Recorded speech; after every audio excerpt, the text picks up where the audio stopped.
London and Philadelphia faced off this weekend in a rematch of the Season 1 Grand Finals. Lejeune Gardens was a Winston Goats mirrors for both teams. The Spitfire gave up the point early amidst a chaotic first team fight, but were able to take it back once they re-engaged. They took the point 100-47 after back-to-back team fight wins. Jester was picked off early on Control Center, letting Philly take the point unchallenged. Subsequent engages went similarly, with the Fusion capitalizing on Jester's weaker Reinhardt play. While London briefly retook the point in overtime, Philadelphia quickly flipped it back to tie up the match. Despite London getting the first kill on Night Market, they were unable to take the point first. Thankfully, the next team fight was more fruitful, and the Spitfire took control of the point handle. By getting an elimination on Carpe right after he used his ultimate, London maintained a strong ult economy to steamroll subsequent fight. The Spitfire looked untouchable in the last team fight, taking the map 2-1.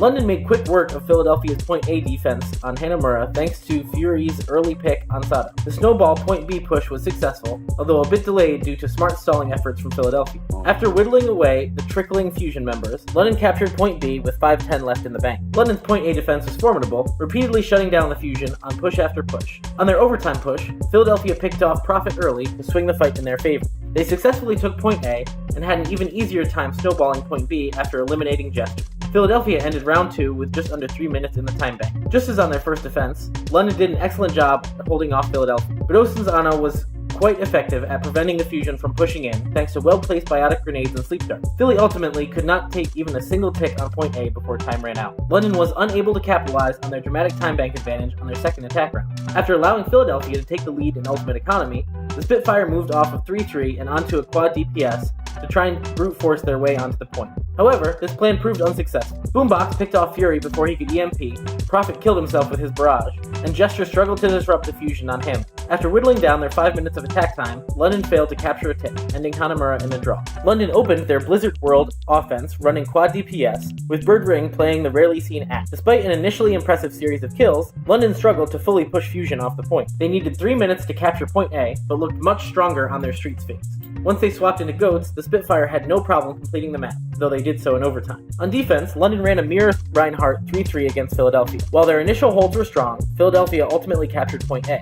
The Fusion's streets phase went even more smoothly than London's, giving them 2 minutes in the time bank for their next attack. The pressure was on for London to prevent Philly from taking a single tick. After holding off the Fusion for 2 team fights, London's defense crumbled as Poco picked off Jester with his self-destruct. The Fusion handily picked apart the remainder of London to take the map 4-3. The Spitfire's Rialto defense was undermarked. Jester's Reinhardt continued to be a thorn in London's side throughout points A and B. His early deaths and questionable positioning led to Philly steamrolling through point B. On C, London came into their own, preventing the Fusion from completing the map. Thanks to positioning errors from the Fusion, London captured point A with almost 5 minutes on the clock. The Spitfire kept up their aggression, again forcing Philly into poor positioning to sneak the cart onto point B. After they let the point go, Philadelphia kicked into gear, holding London at their spawn. Once London broke Philly's nearly 2-minute forward hold, they continued to play well, capitalizing on the Fusion's over-ulting. A well-timed shatter from Gesture and a 4-man bomb from Fury sealed the deal as London completed the map to win the series.